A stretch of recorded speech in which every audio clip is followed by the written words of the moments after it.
Jadi kalau anak sedang bermasalah, respon kita apa? Tetap lemah lembut. Kenapa? Kalau kamu keras, hatimu terus marah, mereka akan menjauh darimu. Silahkan marahin aja kalau ibu merasa dengan VOC parenting, dengan marah itu akan membuat mereka taat, tapi mereka pasti akan menjauh. Yang positif parenting bikin anak-anak jadi stroberi generasi, ya. Yang VOC bikin stres. Gitu. Yang bagaimana? Maka yuk kita kembali saja ke Islamic parenting. Parenting yang niatnya kita ngasuh anak itu bukan cuma buat sukses anak di masa depan. Bukan, tapi niat kita mendidik anak adalah untuk mendapatkan ridho Allah. Harus itu dulu. Benarkah cinta itu tidak untuk dikatakan, tapi cinta itu untuk dibuktikan? Kalau saya nggak setuju. Kenapa? Karena Rasulullah memerintahkan. Ini bukan saya nyuruh, Rasulullah memerintahkan kalau engkau mencintai saudaramu, maka katakanlah bahwa engkau mencintai. Membuat anak merasa dicintai. Kepentingannya apa? Anak yang merasa dicintai akan melakukan apa yang kita inginkan. Dan anak yang tidak merasa dicintai, yang ada kasih masalah terus ke orang tuanya.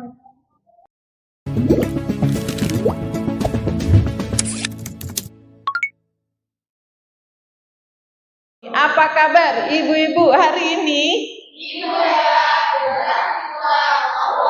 Ibu hebatnya tepuk dada sebelah kiri. Kenapa di dada sebelah kiri? Ini kita sekaligus bentuk afirmasi kita. Afirmasi kita bahwa kita ini akan berusaha jadi ibu-ibu yang hebat, yang akan menghasilkan generasi yang kuat. Apa kabar ibu-ibu hari ini? Oke, alhamdulillah. Alhamdulillah, syukur kita panjatkan kehadirat Allah Subhanahu wa taala atas nikmatnya.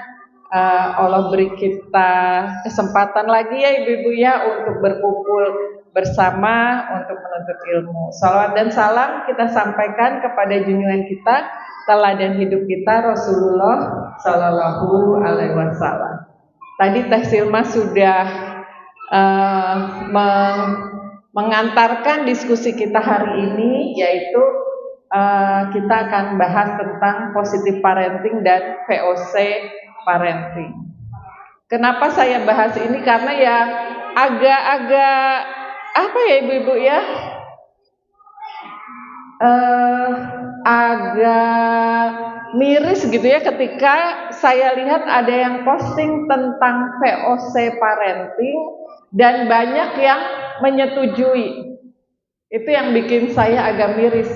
Nanti kita diskusi gitu ya, apa bahayanya. Sebelum diskusi saya minta tolong, mungkin echonya bisa dikecilkan, ibu-ibu berasa suaranya lebih seksi dari penyanyi dangdut. Echonya 0 aja Teh. Sudah 0. Oke. Oke, kita lanjut. Nah, tapi kita bahas dulu dari positive parenting. Apa itu positive parenting? Jadi positive parenting ini diperkenalkan di 1900-an oleh seorang psikolog Austria, Alfred Adler. Itu apa sih positive parenting di sini, Bu? Ini loh parenting yang berlandaskan kepada respon positif.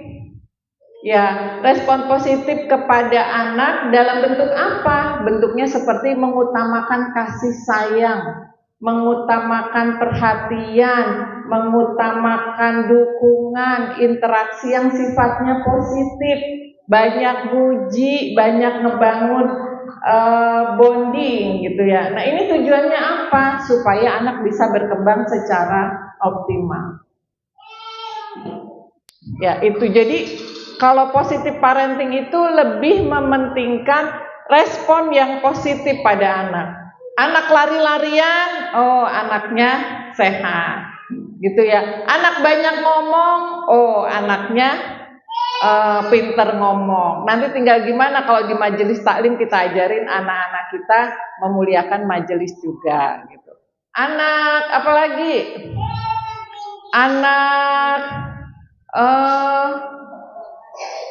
Anak-anak biasanya masalahnya apa ya kalau di ibu-ibu ya?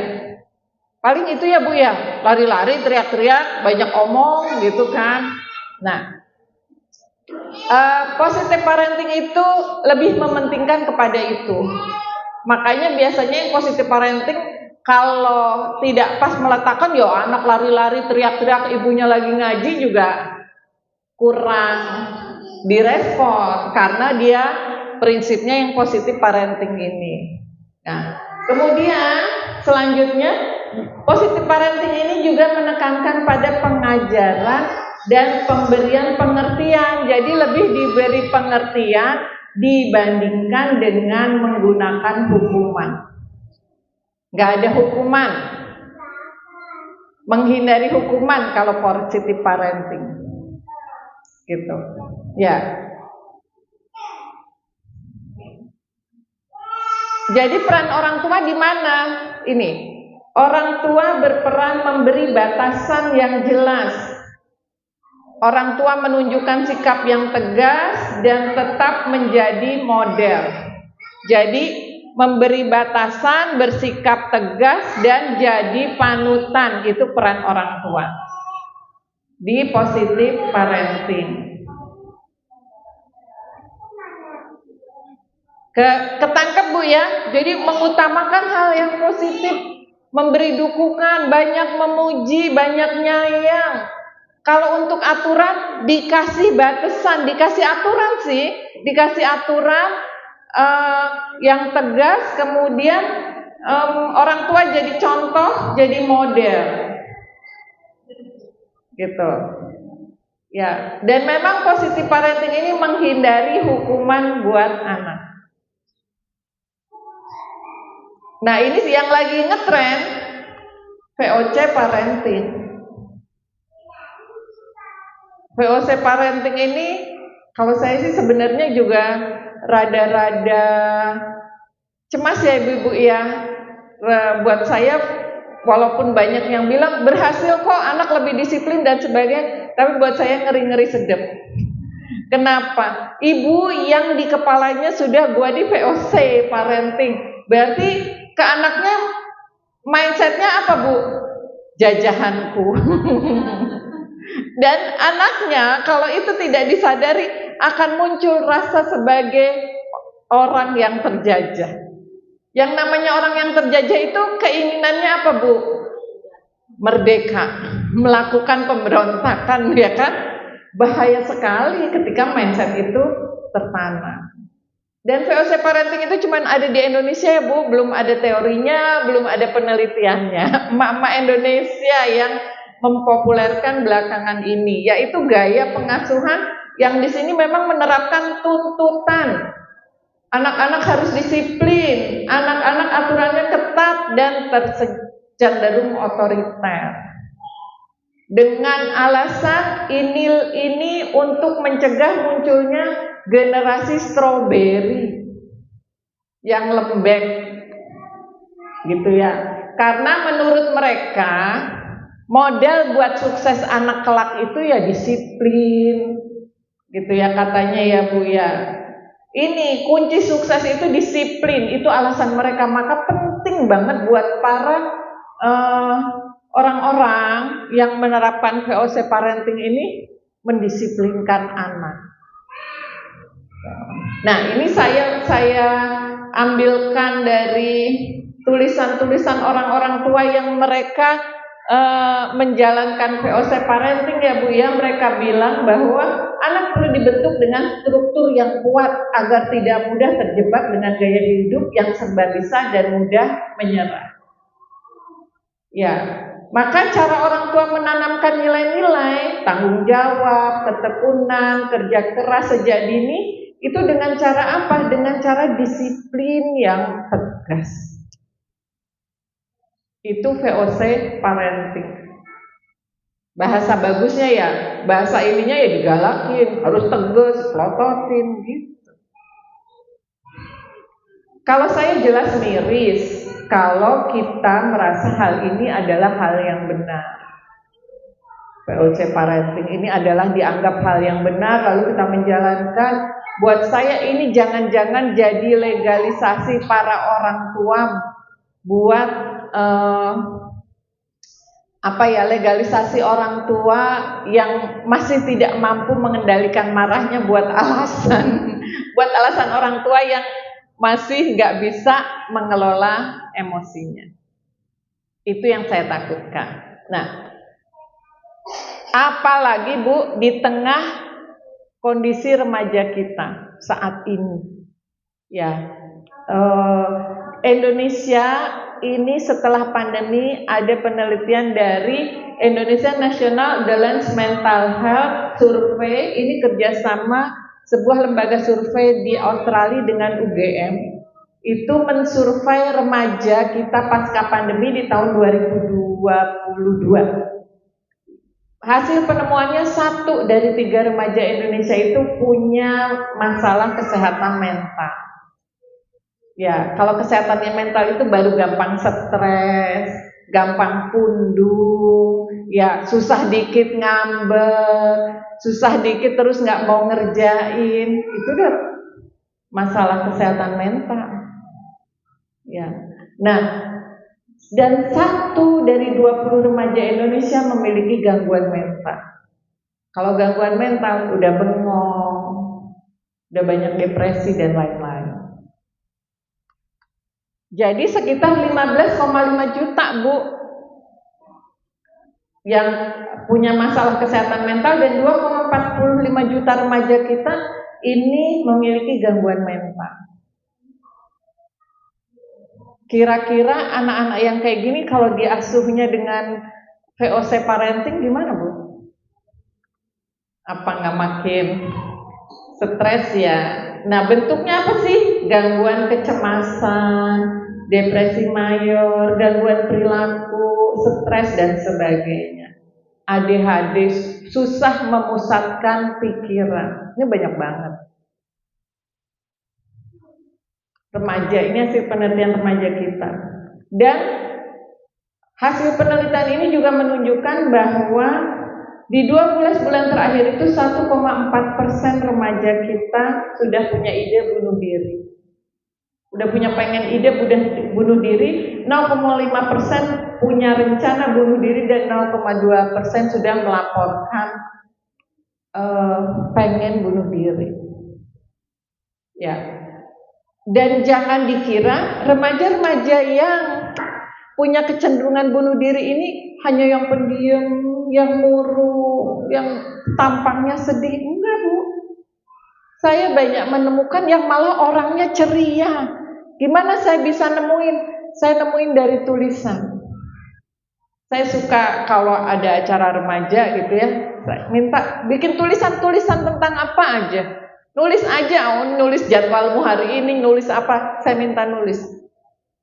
Nah, itu dari nulis saya bisa menemukan anak-anak yang kecanduan pornografi, anak-anak yang punya kecenderungan bunuh diri.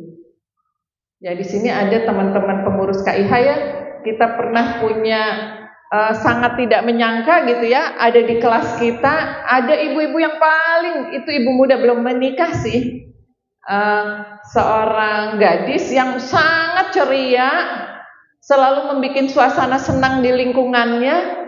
Pas dia nulis itu kelihatan dia sering punya kecenderungan ingin bunuh diri. Dan ketika digali akhirnya sampai muntah-muntah itu. Jadi harus hati-hati, yang punya kecenderungan bunuh diri itu bukan cuman yang mukanya suntuk. Gitu. Kenapa bisa seperti itu?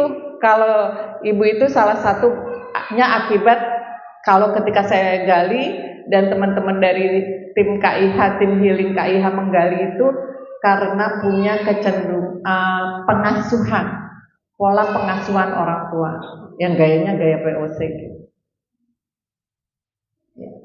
Terus mesti gimana dong? Pengasuhan yang kayak apa? Yang positif parenting, bikin anak-anak jadi stroberi generasi, ya. Yang VOC, bikin stres.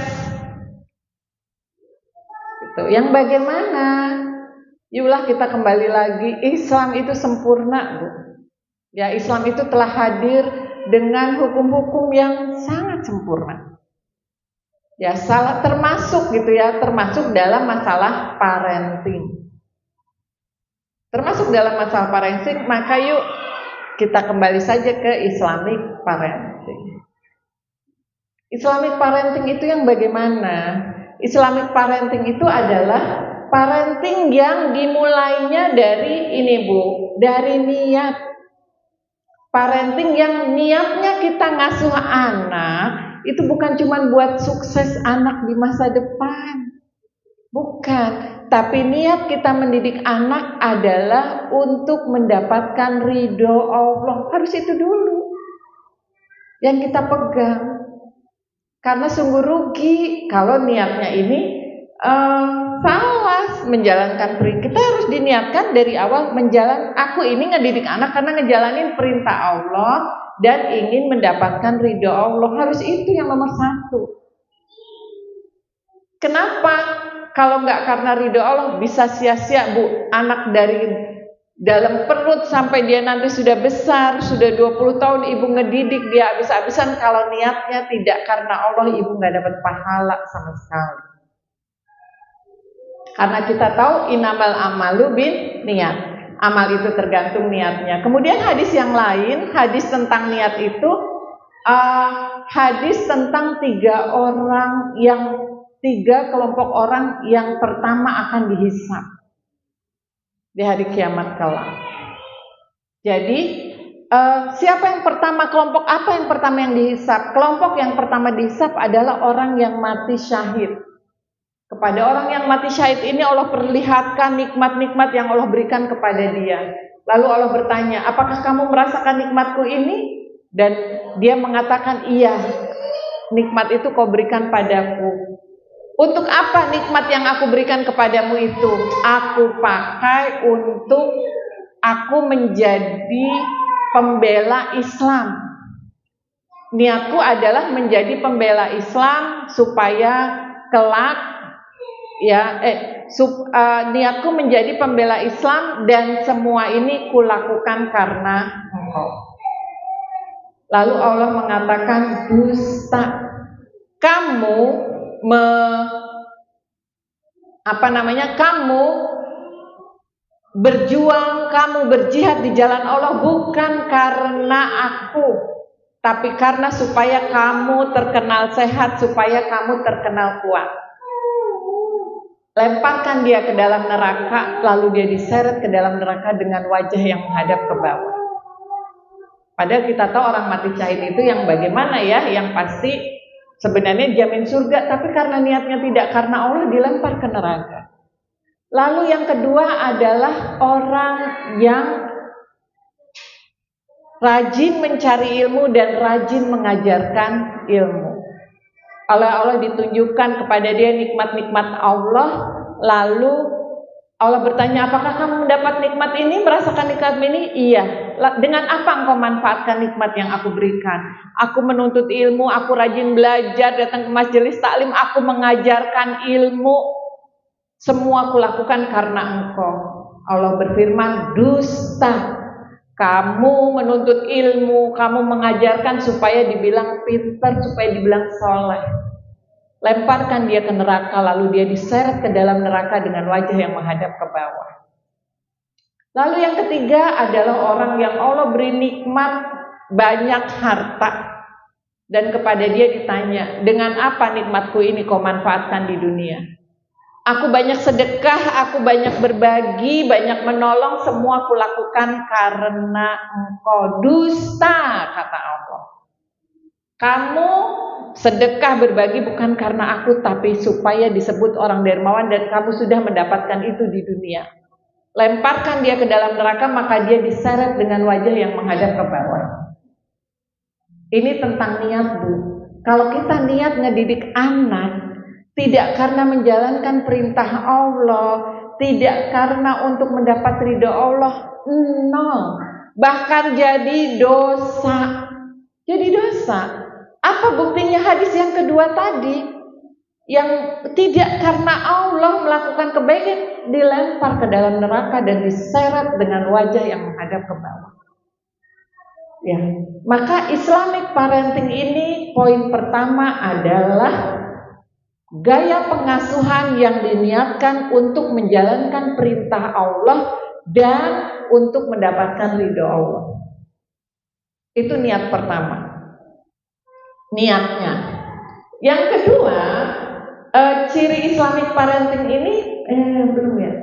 Yang kedua adalah sesuai dengan syariat Islam, maka kita akan melakukan pengasuhan ini sesuai dengan syariat Islam sehingga Allah akan ridho pada kita. Inilah Islamic parenting. Yang nanti kita bisa lihat bahwa niatnya udah. Di Islamic parenting ini kita memahami bahwa setiap bayi yang lahir itu lahir dalam keadaan fitrah bersih. Ya, kita meyakini itu, maka kita, ini poinnya Bu, prinsipnya, kita inilah yang membentuk anak-anak kita. Gitu. Karena setiap bayi yang lahir itu lahir dalam keadaan fitrah. Kitalah yang membentuk karakter dia kelak, kitalah yang membentuk kesuksesan dia kelak. Maka dengan prinsip ini, ketika anak punya masalah, yang harus kita pahami adalah siapa yang bermasalah? Siapa Bu? Ya kita yang harus melakukan perbaikan, kita yang harus melakukan perubahan. Karena kita meyakini semua bayi yang lahir itu lahir dalam keadaan fitrah. Kitalah yang harus memperbaiki. Jangan, saya terlalu sering dengar orang tua yang mengatakan anak aku nih ya sejak kelas 5 SD nih, sejak gaul nih, sejak punya temen nih jadi error. Dulu mah nurut, sekarang mah lebih ngikutin temennya. Sering dengar Bu kalimat-kalimat seperti itu? Benar apa enggak? Benar apa enggak Bu pernyataan seperti itu? Kalau saya pertanyaannya, emang dia diasuh sama ibunya berapa lama? Berarti kan dari dalam perut ya Bu ya, paling enggak 9 bulan sampai dia umur berapa? Kelas 4, kelas 5 itu biasanya mulai bermasalah, itu umur berapa Bu?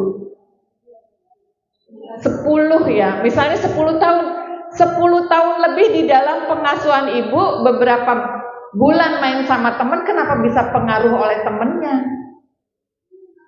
Emangnya ibu sama temennya hebatan temennya? Kan itu berarti tetap ada yang kurang ketika kita di 10 tahun pengasuhan itu, ada yang harus kita evaluasi. Jangan nyalahin temennya. Kalau kita fokusnya nyalahin temennya, nggak akan beres masalah. Tapi yang harus balik lagi ke pengasuhan kita. Sepakat nggak Bu dengan poin ini bahwa setiap anak yang lahir dalam keadaan fitrah, maka jadi apa dia, itu dia adalah cerminnya kita. Maka yang harus diperbaiki kita. Ini parenting Islami itu prinsipnya. Nah, lalu pola asuh yang bagaimana nih Islamic parenting ini pola asuhnya? Kita memahami. Ya, kita memahami bahwa antara responsivitas, respon positif yang kita berikan kepada anak dengan tuntutan, itulah yang akan menentukan kesuksesan anak. Ini dulu yang kita perlu pahami. Ya, ini Bu, kalau tuntutannya gede, harus disiplin, tahu aturan dan sebagainya. Kalau ininya besar, responnya besar, penuh kasih sayang, peduli dan sebagainya, hasilnya akan di sini, ketemunya di sini. Oke Bu, bisa difahami? Tapi kalau misalnya di posisi parenting tadi, responnya besar, tapi tuntutannya dikit, ketemunya di mana? Di sini kan Bu? Tetap aja, ya enggak? Atau VOC parenting, tuntutannya gede, responnya kecil, ya ketemunya paling cuma di sini. Oke Bu, maka Islamic parenting memerintahkan kita untuk meninggikan tuntutan dan untuk meninggikan respon juga, harus sama besarnya. Maka sungguh aneh kalau ada yang bilang, kasihan anak masih kecil mah, pagi-pagi bangun. Kalau saya perhatikan anak masih kecil itu bukan dibangunin loh Bu, ya enggak? Subuh itu mereka bangun. Itu manusia normal. Alaminya manusia subuh itu bangun. Lalu sama ibunya diapain? Ditidurin lagi. Akhirnya ketika gede, sudah mulai besar, ibunya sendiri yang pusing. Bangunin sholat subuh. Banyak sekali ibu-ibu, baterainya tidak ngecas ya. Bentar. Apakah itu tidak? Udah. Tadi nggak ngecas.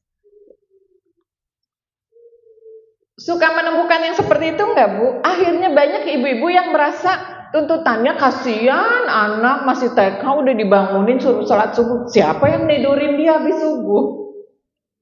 Anak-anak itu cenderung habis subuh ya bangun.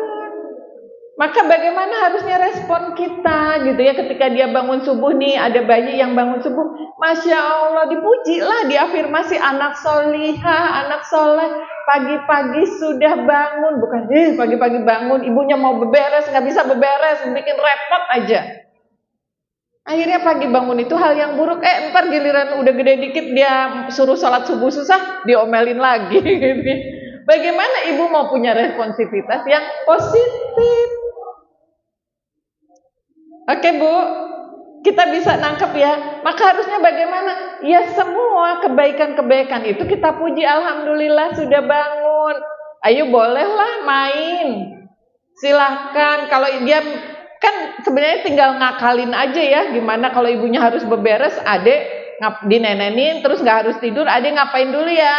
Deketin sama ibunya, posisinya diajak sholat, diajak beberes, insya Allah bisa. Sehingga anak tidak punya kebiasaan tidur pagi, bahkan dipuji-puji. Apa sih responsivitas itu? Respon positif kita. Respon ini bentuknya apa? Responsivitas ini bentuknya adalah menumbuhkan rasa dicintai. Yang terpenting itu adalah membuat anak itu tumbuh rasa dicintai. Ibu-ibu kan suka maksa, mama itu cinta gitu kan, mama ini sayang, masa gak ngerasain sih? Bukan. Menumbuhkan rasa dicintai itu bukan seperti itu. Nanti kita bahas caranya. Yang penting kita samakan persepsi dulu. Yang namanya responsivitas itu adalah usaha kita untuk anak merasa dicintai. Masa sih Bu udah diurusin dari bangun tidur sampai tidur lagi, dimasakin, dibeliin baju, dinenenin, gede dianterin sekolah, masa sih nggak merasa dicintai? Mungkin ada ibu-ibu yang berpikir seperti itu. Tapi coba kalau tanya sama anaknya, mamanya sayang nggak sih? Nggak tahu. Katanya sih sayang, tapi marah-marah mulu. Iya enggak? Kalau saya tanya sama ibu-ibu, ibu-ibu sayang enggak sama anaknya? Sayang. Cinta enggak? Nah, pertanyaan berikutnya, anaknya ngerasa enggak sih kalau ibu menyayangi? Sama Bu, enggak di sini doang, di mana-mana. Itu kalau ditanya pertanyaan yang pertama, ibu-ibu cinta enggak sama anaknya? Cinta, pede. Tapi ketika diajak berpikir, ibu-ibu anaknya ngerasa enggak kalau disayang?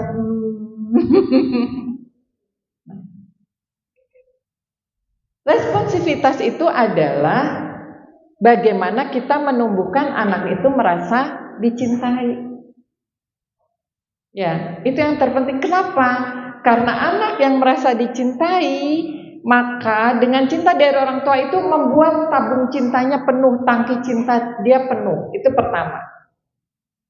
Itu yang kedua, membuat bonding antara dia dengan orang tua akan kuat. Bonding itu ikatan antara anak dengan orang tua akan kuat. Dan anak yang sudah tabung cintanya penuh, bonding dengan orang tua kuat, anak yang merasa dicintai, pasti dia ingin membalas cintanya orang tua. Ya enggak Bu? Anak akan membalas cinta kita dengan cara apa? Melakukan apa yang kita inginkan. Maka kalau ditanya apa sih indikatornya anak itu udah merasa dicintai atau belum? Ya Bu, indikatornya apa nih? Anak udah merasa dicintai atau belum? Ibu-ibu bisa ngecek. Kalau dia ibu-ibu mintain tolong, ibu-ibu suruh masih susah, berarti masih belum. Ya, belum itu, belum merasa dicintai. Kakak, tolong ambilin minum dong.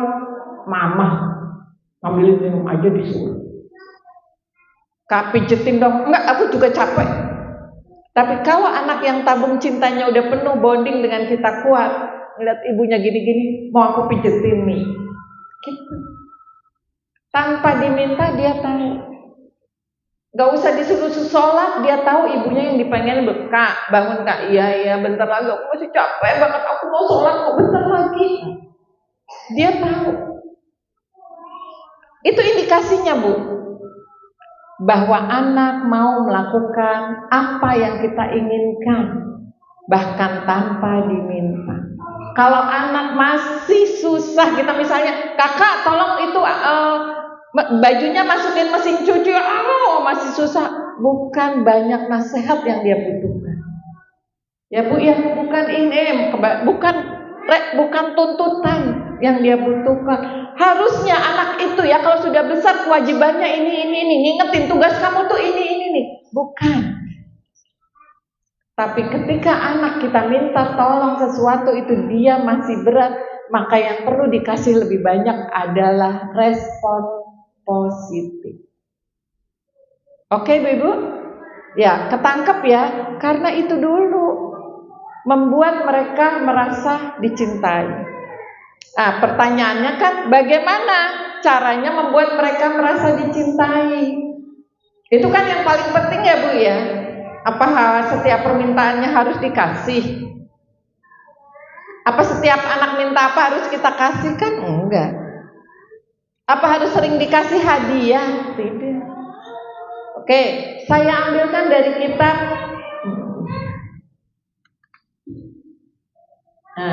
Saya ambilkan dari kitab Min Muqawimat Nafsiyah Islam. Dalam kitab Min Muqawimat Nafsiyah Islam bab tentang, ada di sini yang sudah mengkaji kitab ini Bu? Ada yang sudah mengkaji kitab ini? Ngacung dong yang udah. Saya tahu pasti udah banyak yang ngacung. Ibu-ibu, kitab ini bagus banget. Saya sih ngisi hari Senin pagi. Kitab ini saya ngisi Senin pagi di Simbat. Minggu sore di kompleks saya ngisi kajian Min Muqawimat Nafsiyah Islam. Ini kitab bagus banget. Kenapa saya senang ngaji seminggu, kadang 2 kali 3 kali saya ngisi kitab ini? Karena ini ke saya sendiri menguatkan nafsiyah. Jadi dalam kitab ini ada bab 1, bab khusus yang membahas tentang cinta. Tentang cinta dan benci karena Allah. Nah, pada bab tentang cinta dan benci karena Allah itu ada bahasan tentang bagaimana cara kita mencintai saudara kita. Jadi saya ambilkan dari sini aja. Respon positif, responsivitas yang baik, yang positif, yang di situ dikatakan bahwa kalau engkau mencintai saudaramu, ibu-ibu mencintai anaknya? Pasti. Nah, tinggal dicek, udah ngerjain gak yang Rasulullah suruh? Kalau engkau mencintai saudaramu, maka disunahkan. Dapat pahala lagi ibu-ibu. Ya, sudahlah melakukan, dapat pahala, melakukan respon positif lagi ke anaknya. Apa itu disunahkannya? Beneran itu deh. Yang pertama adalah disunahkan untuk, biar gampang, disunahkan untuk mengguyur cinta. Kenapa bahasanya mengguyur cinta? Karena zaman sekarang itu panas banget. Lihat di luar udah panas kayak gitu ya Bu ya. Kalau ibu cintanya ke anak-anak cuma dikepretin, baru keluar juga udah langsung kering. Butuh dikuyur biar kebles, biar dia kemana-mana masih berasa kita mencintai dia. Nah, gimana caranya mengguyur cinta? Komunitas Ibu Hebat itu kita punya rumusnya. Sebenarnya banyak Bu dari kitab Min Muqawimat Islam ini ya, Min Muqawimat Nafsiyah Islam ini banyak, tapi kami di komunitas Ibu Hebat itu meringkas supaya lebih gampang aja ibu-ibu nginget. Jadi ibu-ibu tiap hari tinggal checklist, udah ini belum, udah ini belum, udah ini belum, gitu ya. Saya singkatnya SKMDH 3. Senyum, K-nya katakan cinta, muliakan, doakan, hadiah, dan 3 kata ajaib. Yang pertama senyum. Jadi tinggal ibu-ibu checklist, udah senyum belum? Banyakan senyumnya kemana? Keluar rumah, sama tetangga, sama tukang sayur, atau di rumah? Ternyata saya langsung aja ya Bu ya. Hadisnya kan tabasul muka fi wajhi aika sodakotun. Senyum engkau di hadapan saudaramu adalah sedekah. Terus hadis yang lain, kalau engkau mencintai saudaramu maka temuilah dia dengan wajah yang berseri-seri. Hadis yang lain yang ini nih. Fatimah, ini pesan Rasulullah kepada putrinya, Fatimah tiadalah perempuan yang tersenyum di hadapan suami, maka melainkan Allah akan memandangnya dengan pandangan penuh kasih. Senyum. Ya, ini termasuk yang kalau senyum ini termasuk terapi yang saya berikan pada orang tua yang kalau datang ke saya bawa anak-anak yang bermasalah, entah anaknya putus sekolah, nggak mau sekolah, bandel, sampai anak narkoba, saya minta terapi pertama adalah terapi ibunya tersenyum. Jadi yang saya tanya, ibu masih bisa senyum sama suami? Senyum ke suami. Gitu. Kalau ibu masih bisa senyum ke suami, kita lanjutkan proses berikutnya. Kalau ibu udah nggak bisa senyum sama suami, pulang dulu, seminggu latihan dulu senyum sama suami. Bagaimana Allah akan memberikan pertolongan kepada keluarga itu, kepada permasalahan anak, kalau sedangkan Allah sudah tidak mau memandang si ibu itu dengan pandangan penuh kasih. Oke? Ya, jadi kalau engkau mencintai saudaramu, maka yang pertama temuilah dia dengan wajah yang berseri-seri. Sesimpel itu Bu, yang diajarkan oleh Rasulullah, dapat pahala lagi. Ya, kita tahu kenapa mesti senyum, karena senyum itu sodakoh tadi sudah. Kemudian senyum itu biarin Bu, anak-anak biarin aja, ibu ngeliatin saya aja. Gak apa-apa Bu Efri, kalau mau ngurusin panitia silakan. Satu, senyum itu sodakoh, kita udah tahu ya. Kemudian yang kedua, senyum itu bikin kita sehat loh Bu. Di tengah gencaran, mau sehat mental, mau sehat fisik. Dan yang ketiga, ternyata Bu, ketika kita tersenyum itu membuat kita itu jadi solutif, karena kita mengaktifkan otak berpikir, bukan otak reptil. Ya, dan saya sendiri punya pengalaman. Putri saya yang nomor 2 itu IQ-nya di bawah rata-rata, tapi jadi naik. SMA 5 juara 1, lulus IPB cum laude, jadi pembicara di luar negeri, dapat beasiswa ke luar negeri. Salah satu terapinya adalah anak saya nomor 2 itu saya minta dia untuk terampil tersenyum, dan dia karena kakak senyum biar pinter, senyum biar pinter. Jadi memang di antara anak saya yang paling ramah dia. Bisa, padahal IQ-nya di bawah rata-rata loh. IQ itu bisa naik ya Bu ya, naiknya dengan gizi dan stimulasi. Jadi kalau ada tes IQ gitu, nggak usah gemper kalau IQ-nya rendah. Kalau saya mending nggak usah tes IQ daripada stres kayak saya dulu. Oke, kita lanjut ya. Nomor 1 apa Bu? Senyum. Dan ibu-ibu bukan senyum sembarang senyum, yang bisa mengguyur cinta orang-orang di sekitar kita, yang bisa memberi respon positif kepada anak-anak kita. Senyumnya harus senyum 227. 27 itu 2 ke kanan, 2 ke kiri, 7 detik. Tidak boleh kurang. Memang penelitiannya 6 detik tuh baru otak itu memerintahkan mengeluarkan hormon-hormon positif. Setelah 6 detik baru mengaktifkan otak berpikir, bukan otak reptil. Apa bedanya kalau kita yang kerja otak berpikir sama otak reptil? Kalau yang kerja otak berpikir, kita itu akan cari solusi. Tapi kalau yang bekerja adalah otak reptil, bawaannya nyalahin orang. Kalau orang senyum nih, misalnya ntar sore nggak ada beras, mau makan apa ntar sore, ibu-ibu senyum aja. Yang kepikir mau utang kemana ya, mau cari pinjaman kemana ya. Tapi kalau ibu-ibu cemberut, apa yang akan terpikir? Nih gara-gara nih punya suami nih kagak bener nih, suami gue males kerja nih gitu, akan nyalahin orang.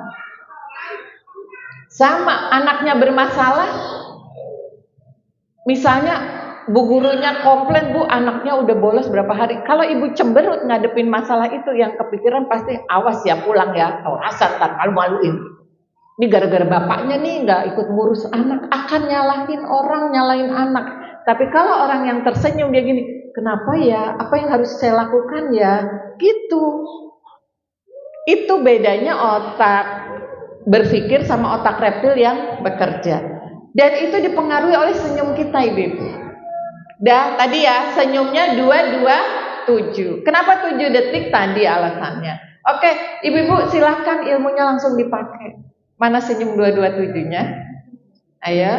Dan tolong dibagi ke kiri kanannya. Ya, bagi ke kiri kanannya senyum 227-nya. Dan karena senyum 227 itu membuat yang bekerja otak berpikir mulai sekarang ngeliatin sayanya sambil tersenyum. Langsung saya tunjuk nanti kalau ada yang ngeliatin saya sambil nyemberutin saya. Oke. Kemudian yang kedua adalah katakan cinta. Kalau engkau mencintai saudaramu, maka katakanlah bahwa engkau mencintainya. Sering-sering bilang I love you. Kapan terakhir bilang I love you sama anaknya? Kapan, Bu? Tadi pagi, keren. Ada yang udah lupa? Kapan ya? Orang-orang terdekat harus dapat sering-sering bilang I love you. Kapan terakhir bilang cinta sama suaminya? Tadi malam, keren, tadi pagi. Saya kapan terakhir bilang cinta sama suami? Tadi jam 9 lewat 10 pas turun di depan dianterin. Makasih ya Bi, I love you. Dianterin, padahal mah nggak dianterin, sekalian suami saya ngantornya ke kampus IPB. Tapi itu bagian dari saya mengguyur cinta dia. Dan apa kalau saya bilang I love you Abi gitu, atau makasih ya Abi, I love you, jawaban suami saya apa, Bu? Apakah dengan jawaban suami saya berhenti? Tidak, karena saya fokus yang dalam kuasa saya. Saya punya kepentingan mengguyur cinta orang-orang di sekitar saya. Supaya apa? Karena supaya saya menjalankan perintah Allah, supaya dapat pahala. Hasilnya terserah Allah, mau dibalas atau enggak. Gitu. Sama anak-anak ya, karena anak-anak saya jauh, kalau teleponan selalu ditutup dengan I love you mas, Assalamualaikum, I love you kakak. Kalau cucu-cucu mana lope-lopenya? Kalau cucu saya pakai gini, lope-lope gitu. Itu kita lakukan karena apa? Rasulullah memerintahkan, bukan karena apa-apa. Ya, ayo ngaku jujur. Ada nggak yang di kepalanya gini, saya mah cinta tuh bukan buat diomong-omongin, cinta saya mah buat dibuktiin. Ada nggak yang di kepalanya kayak gitu? Soalnya saya sering, Bu, ada yang gituin, daripada digituin saya ngomong duluan. Benarkah cinta itu tidak untuk dikatakan, tapi cinta itu untuk dibuktikan? Kalau saya nggak setuju. Kenapa? Karena Rasulullah memerintahkan. Ini bukan saya nyuruh, Rasulullah memerintahkan kalau engkau mencintai saudaramu, maka katakanlah bahwa engkau mencintai. Ya udah, sering-sering aja bilang Abi I love you. Saya lebih dari 3 kali sehari. Biarin mabok cinta saya. Daripada kalau nggak mabok cinta saya, mabok di luar. Nauzubillah min dzalik. Oke Bu, yang kedua adalah ini cara kita meninggikan responsivitas kita, membuat anak merasa dicintai. Kepentingannya apa? Anak yang merasa dicintai akan melakukan apa yang kita inginkan. Dan anak yang tidak merasa dicintai, yang ada ngasih masalah terus ke orang tuanya. Saya jadi ingat, saya pernah dengan putri saya itu, Bu, buka konseling di daerah Tangerang. Ada teman saya punya sekolah, dia bilang anak-anak sekitarku tuh banyak deh, Bun, yang masalah. Oke, saya buka konseling di sana. Diantar putri saya yang nomor 2. Waktu itu dia kayaknya entah lagi libur atau gimana. Banyak yang masalah yang datang tuh anak putus sekolah. Mayoritas itu anak putus sekolah. Bukan karena tidak mampu, tidak ada biaya, tapi memang karena nggak mau sekolah aja. Ketika pulang anak saya nanya, aku nggak habis ngerti tuh Mi kalau ada sampai anak nggak mau sekolah, anak putus sekolah, padahal orang tuanya mampu tuh nggak masuk ke kepala aku, kata dia. Lalu saya tanya, kakak, apa yang membuat kakak tidak mungkin tidak sekolah walaupun itu susah? Nggak mungkin lah, pasti Umi marah. Emang mereka ibu bapaknya nggak marah? Iya sih, tadi aku juga ngeliat muka orang tuanya sebel banget. Gitu. Ayo, apalagi kira-kira yang membuat, menurut kakak, yang membuat kakak tidak mungkin putus sekolah? Ya nggak mungkin lah, pasti Umi sama Abi bakalan sedih. Gitu. Nah itu, mereka udah nggak mikirin ibu bapaknya sedih atau tidak. Udah gak mikirin, karena cinta ini tidak menopang, tidak mengisi jiwa-jiwa mereka. Ya, padahal menopang ini hanya dengan senyum, katakan cinta, dapat pahala lagi. Gitu. Kenapa itu? Ini hadis yang lain. Oke, udah bosen ya? Oke, gak apa-apa. Kemudian M-nya adalah muliakan. Ini Bu, cara memuliakan. Menyambut kedatangan. Bukan menyambit ya Bu, karena naruh sepatu gak rapi. Menyambut. Memanggil dengan nama yang disukai. Menjaga kehormatan. Menghargai hak-hak anak. Dan membahagiakan dia. Ini Rasulullah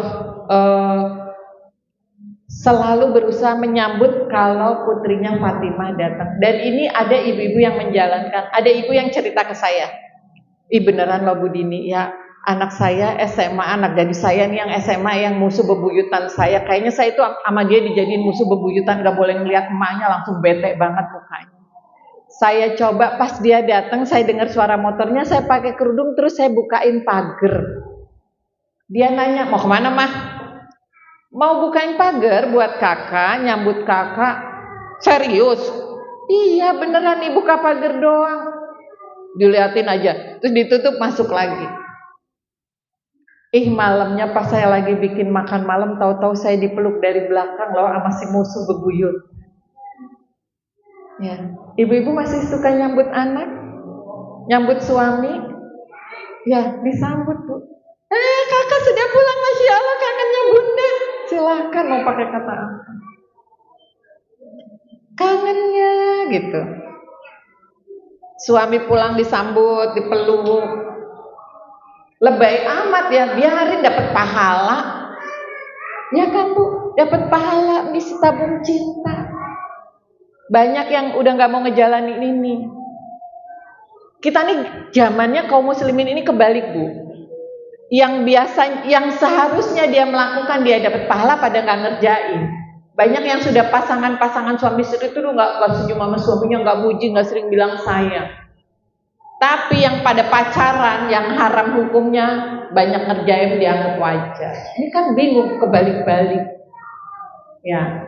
Kemudian panggil anak kita dengan nama kesayangan. Kakak senangnya dipanggil apa? Anaknya senangnya dipanggil apa? Ya panggil. Saya punya anak, panggilannya masing-masing. Yang nomor 1 kerjaannya nulis namanya Cantikia, namanya Askia, tapi nulisnya Cantikia. Oh senang dipanggil cantik, udah sampai gede, sampai udah punya anak ya saya panggil Mbak Cantik. Yang nomor 2 senang nyebut dirinya si lembut hati, ya sudah kakak si lembut hati. Yang nomor 3 waktu masih kecil 3 tahun kalau turun selalu bilang gini, anak ganteng sudah bangun, anak ganteng sudah bangun. Ya sampai sekarang udah jadi ustadz dipanggil ustadz ganteng. Jangan salah manggil. Nah, saya salah di yang nomor 4 Bu. Karena anak saya itu waktu kecil semua segede gini. Nah, yang nomor 4 segede gini. Jadi saya gemes dipanggil embul, dia nggak suka. Terus aja saya panggil embul. Apa jadinya Bu? Nafsu makan dia berusak. Yang nomor 4 itu makannya nggak karuan, nggak suka makan, takut gendut. Gara-gara padahal kalau dia lagi nggak gemuk, ya udah Kak, udah cukup. Dek udah cukup, udah gak gemuk. Enggak, dalam diri dia tuh embul gitu. Bahaya gak? Bahaya, sekedar panggilan loh. Kemudian menjaga kehormatan. Apa maksud menjaga kehormatan, Bu? Jangan suka ngebanding-bandingin, jangan suka ngomong-ngomongin. Tuh sih, apa namanya? Ini anak nomor 2 nih, ini mah hitam kayak bapaknya, susah dibilangin, agak bapaknya persis deh. Jangan. Itu tidak menjaga kehormatan. Kalau kita mungkin hadis ini ke orang lain, ini juga anak terutama. Jangan jelek-jelekan anak kita ke neneknya dan sebagainya. Nyeritain jeleknya dia. Kalau tidak ingin untuk cari solusi, jangan ngomongin keburukan anak kita. Kecuali kita memang minta solusi, cari solusi. Menghormati haknya. Ini baru kejadian kemarin. Kemarin kami jalan-jalan, ada cucu saya 2 ya, kakak adik. Jalan-jalan, Bu. Si adiknya dapat mainan mobil-mobilan. Nah, kakaknya ini mainan perempuan tuh udah punya semua. Akhirnya dibelikan itu Lego, tapi yang bisa ada bola-bolanya, Lego yang untuk playground gitu. Lego bentuknya playground, bisa meluncurkan bola gitu ya, jalan. Nah, si adik kan udah punya mobil-mobilan pilihan dia. Ketika playground kakaknya jadi, ada 3 bola kecil yang diluncurkan, muter gitu kan, 3. Ada 3. Si adiknya ketika kakaknya playgroundnya sudah jadi tertarik karena juga sudah puas main mobil-mobilan. Kakaknya bilang, tidak, ini punya aku, tidak boleh pinjam. Saya dan ibunya ngerasa nih kakak kok jadi pelit ya. Akhirnya diambil 1, kakak bolanya 2, ini bola buat adik 1 ikut main. Tidak, ini punya aku, ngomongnya. Ya ketulang, tak saya keinget. Ini kan statusnya udah dibilang punya kakak. Kalau adik minjem harus izin kakak. Akhirnya saya balikin, itu udah saya pegang. Iya deh, ini punya kakak, ini kan mainan kakak deh. Maaf ya deh, ternyata kakak nggak boleh, silahkan kak main aja, buat kakak main sepuasnya. Tapi emang kita didiemin main aja sendiri gitu, nggak diajakin om. Setelah kakak diberikan, emang itu punya kakak dan selalu ngomong, ini kan mainan kakak ya dek, kalau diizinin sama kakak baru boleh, kalau enggak jangan. Nggak sampai 10 menit Bu, kakak yang main sendiri itu, yang tadinya nangis jerit-jerit ngamuk karena diminta dia 2, saya pegang 1 untuk adiknya, nggak mau. Setelah dikasih 3-3, dia main sebentar. Dan dia mainnya tuh dia bawa ke kamar, pintunya dia tutup, terus dia ngintip keluar. Ini mainan aku, iya itu mainan kakak, silahkan, karena itu punya kakak, silahkan main sama kakak. Kalau kakak tidak boleh adik ikut main, ya silahkan, memang punya kakak. Kalau kakak ngebolehin, Masya Allah kakak baik sekali. Udah, tutup pintu lagi. Terus keluar lagi, ini mainan aku. Iya itu mainan kakak. Tutup, buka pintu ketiga, Didi mau main sama Tata, hayu. Gak sampai 10 menit Bu. Ketika anak dihargai, haknya itu hak dia kan. Gak dipaksa, pinjem napa pelit amat, orang kakak 3, punya 3 bola, 1 buat tadi. Ketika tidak dipaksa anak ini. Akhirnya kata ibunya bilang gini, aku jadi belajar loh Mi. Jadi sebenarnya lebih enak kita ngajarin anak lebih baik berbagi ya, daripada terpaksa berbagi, tapi dia berbagi dengan ikhlas. Ketika haknya dihargai Bu, gak sampai 10 menit. Yang tadinya ngamuk, gak boleh pinjam, coba kalau dipaksa. Apa yang terjadi? Apa pelajaran buat kakak? Kayak gini ya, boleh maksa ya. Apa pelajaran buat adik? Boleh kok ngambil punya orang, asal aku nangis jerit-jerit. Itu mah adiknya nangis jerit-jerit, ya udah kita bilang itu punya kakak. Mainan kakak, adik kan dibelinya mainannya mobil. Gitu. Dan ini Rasulullah melakukan ya Bu ya, hadis ini. Bahkan anak kecil saja dihargai. Boleh nggak minumnya buat syekh itu? Nggak boleh, ya udah, nggak dipaksa. Membahagiakan dengan apa? Kalau Rasulullah mengajak bermain, menampakkan perkara yang disukai. Gitu. Anaknya sukanya apa? Tampakkan. Suka banget. Kalau kakak ngerjain ini gitu ya, silakan. Kemudian mendoakan, ini mah pasti ya, dan beri hadiah. hadiah itu nggak harus yang mahal ya ibu-ibu ya.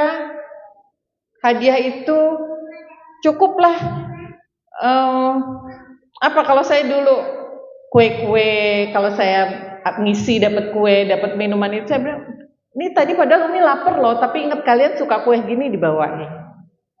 Ya, hadiah itu nggak sini, atau ngelihat saya kalau sekarang udah jauh nih anaknya, tetap pengen ngasih hadiah, difotoin doang, ngelihat kue cucur. Aduh, jadi kangen kakak nih, ada kue cucur, kirim fotonya aja ya kak buat hadiahnya. Kan jauh di Kalimantan. 3 kata ajaib, biasakan ketika kita bicara pada anak dengan menggunakan 3 kata ajaib. Itu cinta, Bu, responsivitas. Lalu bagaimana kalau anak kita bermasalah?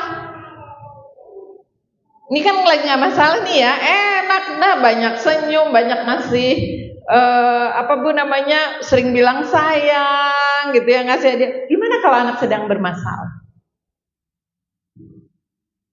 Allah berfirman di surat An-Nisa 159. Kalau anak bermasalah, apa yang kita lakukan? Hadis ini turun ketika bagaimana membimbing Rasulullah bagaimana harus bersikap kepada orang-orang yang di perang Uhud itu nggak taat kepada Rasulullah.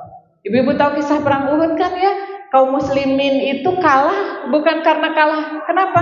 Kalah karena pasukan panah yang seharusnya menjaga di posnya, mau menang mau kalah, tapi ketika ngelihat kaum muslimin sudah menang, banyak harta rampasan perang, mereka ikut turun. Akhirnya Khalid bin Walid yang belum masuk Islam memimpin pasukan dari balik bukit mengalahkan kaum muslim. Banyak yang meninggal, Rasulullah sampai berdarah-darah.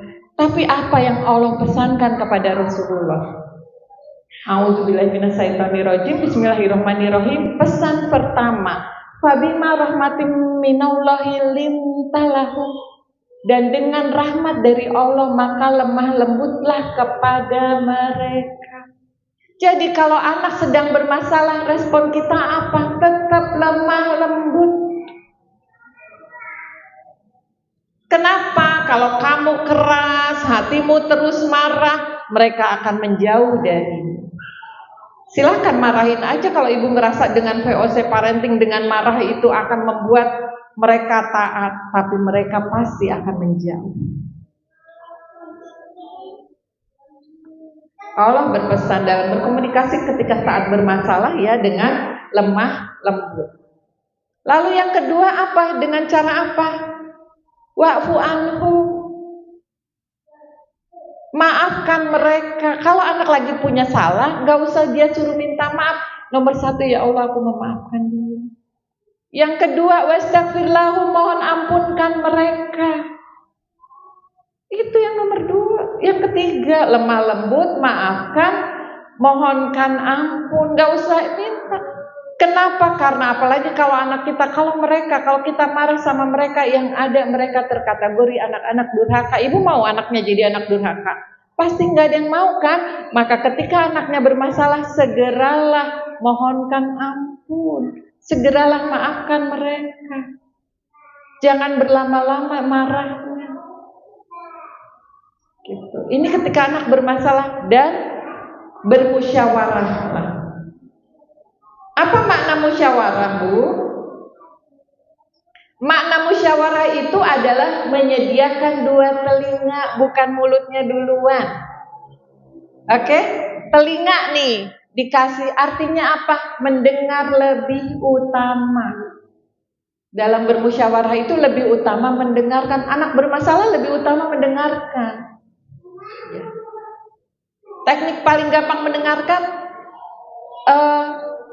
cukup ditanya kenapa, apa alasannya, coba cerita. Tapi dengan lemah lembut, cerita kenapa? Ya nggak bakal cerita. Itu tetap lebih duluan mulu. Gitu. Coba kenapa? Lebih banyak mendengarkan. Udah sih nggak ini, nyalah-nyalahin lagi Bu, gimana nggak pengen? Tapi kita diperintahkannya, ini urutannya. Musyawarah itu memberikan telinga. Apakah cukup dengan memberikan telinga? Tidak tentunya. Setelah memberikan telinga, memberikan hati, berempati. Oh kakak, teh nggak nurutin kata bunda karena alasannya itu, pasti anak punya alasan. Bu, tapi kan itu alasannya suka dibuat-buat, biarin. Kenapa? Yang terpenting adalah membangun bonding, merasa dicintai. Gitu. Akan malu sendiri. Oh, alasannya kayak gitu. Setelah dengar, membangun empati, bahasa aku musyawarah itu. Bagaimana bahasa aku? Bahasa aku itu sampaikan apa yang ibu rasakan. Bunda sedih kalau kakak itu pulang malam. Bunda cemas kalau kakak itu main HP terus. Kenapa cemasnya begini? Bunda takut kakak tuh jadi begini. Pernah lihat nggak di Nini jadi kayak matanya kayak gini? Yang disampaikan adalah bahasa aku. Setelah bahasa aku baru cari solusi.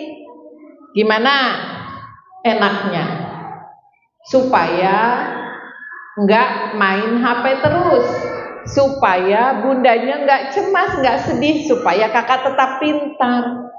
Cari solusi, itu namanya musyawarah. Nah, nanti masuklah kita ke itu tadi responsivitasnya, ya ibu-ibu ya, masuk kita ke tuntutannya. Tuntutannya itu salah satunya adalah tadi, gimana caranya ya supaya si adik tidak tidak kakak nggak main HP terus, nggak rusak matanya, nggak jadi bodoh, tetap pintar, bundanya juga nggak cemas. Ini caranya gimana? Nanti salah satunya adalah ini Bu, yang kedua, penanaman disiplin. Jadi tuntutan itu bentuknya adalah visi dan penanaman disiplin. Itu tuntutan. Tetap visi itu apa? Mau dibawa kemana keluarga ini? Kamu tuh nanti mau jadi apa? Bunda tuh pengen kamu bagaimana, itu yang namanya visi. Ya Bu, yang namanya visi itu kamu tuh mau sekolah kemana? Aku nanti mau jadi polisi. Jadi ada Bu, anak yang ketika tadi saya cerita saya ke Tangerang, itu setelah ngobrol enak, saya nanya gini, ini anak lagi nggak sekolah nih, anak putus sekolah ya Bu, udah setahun nggak sekolah. Saya tanya, emang kakak cita-citanya jadi apa sih, pengen apa sih anak cowok? Aku pengen masuk akademi militer, pengen masuk Akmil. Pas dia jawab, aku pengen masuk Akmil, emaknya di belakang gini. Oh, Masya Allah, pengen masuk Akmil, harusnya disyukuri. Anak masih punya cita-cita itu harus disyukuri, walaupun yang dia lakukan gak sesuai dengan cita-citanya. Tapi memang yang namanya tuntutan itu harus punya visi. Tinggal digini, oh oke. Kalau mau masuk Akmil, kenapa pengen masuk Akmil? Iya, karena aku kan mau membela bangsa, mau gini. Ya Allah, anak yang gak sekolah itu ngomongnya kayak gitu. Mau bela bangsa, aku pengen. Saya lupa Akmilnya apa ya, angkatan laut apa angkatan darat ya, atau angkatan udara gitu loh, saya lupa. Tapi dia pengen masuk Akmil.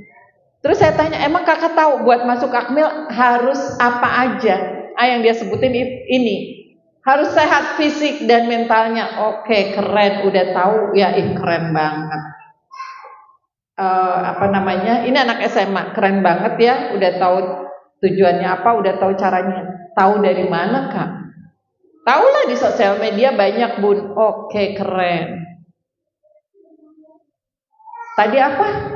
Ini fisiknya harus gini, harus kuat gini, harus kuat lari, harus kuat sekojan gini. Udah dikerjain Kak. Buat gitu udah, aku tiap pagi lari pagi, aku sekojan bisa segini loh, aku lebih loh dari segitu Bun. Wih, keren. Terus apalagi yang dibutuhkan untuk masuk Akmil? Apalagi sih ya? Nggak tahu tuh Bun. Kakak tahu nggak kalau masuk Akmil itu nilai rapot harus bagus? Dia tahu sih. Oke, berarti tadi fisiknya sudah dipersiapkan, nilai rapotnya gimana persiapannya? Apa yang kakak persiapkan? Ya udah deh, besok aku mau sekolah, aku mau les. Pakai deh. Udah gitu, nggak usah disuruh. Itulah musyawarah. Tapi harus ini responsivitasnya dulu. Oke, tinggal di ini. besok mau masuk sekolah gitu. Oke, boleh tahu selama ini yang bikin malas sekolah apa sih? Yang bikin gak mau masuk sekolah? Temen aku tuh ada yang gini-gini. Akhirnya kan keluar tuh masalahnya, temen aku ada yang ngebully, yang bla bla bla gitu. Oke, gimana ngadepin yang ngebully ini? Apa yang akan kamu lakukan ngadepin anak yang membuli kamu ini? Apakah kamu rela gara-gara mereka kamu nggak masuk akmil? Karena kalau nggak sekolah nggak mungkin bisa masuk akmil. Yang nggak rela sih, oke, apa yang akan kamu hadapi ngadepin orang yang ngebully kamu ini? Diapain ya? Bun, sebenarnya kalau aku mau nabokin mereka, aku mau nunjukin mereka, aku bakal menang loh.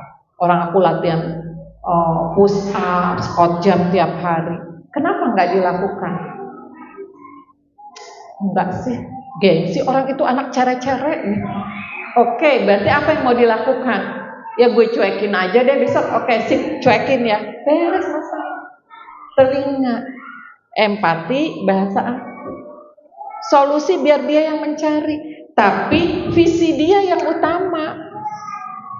Dia punya mimpi apa? Gitu. Dan ibu punya mimpi apa buat anak-anak ibu? Baru disiplinnya itu kita buat kesepakatan. Oke kak, boleh cerita ke bunda apa aja yang mau dilakuin mulai besok, ini. Oke, kalau tidak dilakukan apa? Saya bilang sama ibu, kalau nggak dilakuin apa? Oke, HP-nya disita, uang jajan dikurangin. Kalau dilakukan, hari Minggu dikasih, kalau sekolah seminggu full, hari Minggu dikasih apa? Itu doang. Ini tuntutan. Itulah yang akan melejitkan anak. Begitu ibu-ibu, itu tentang Islamic parenting. Satu, apa bu? Niat, nomor satu. Jangan lupa niat saya ngedidik anak karena Allah. Kemudian yang kedua, sesuai syariat Islam. Bagaimana kita membangun responsivitas sesuai dengan syariat Islam? Bagaimana kita membangun tuntutan juga sesuai dengan syariat Islam. Dan yang ketiga, Islamic parenting ada 3. Yang ketiga, hasilnya kita serahkan kembali kepada Allah. Ini yang akan bikin ibu-ibu nggak stres.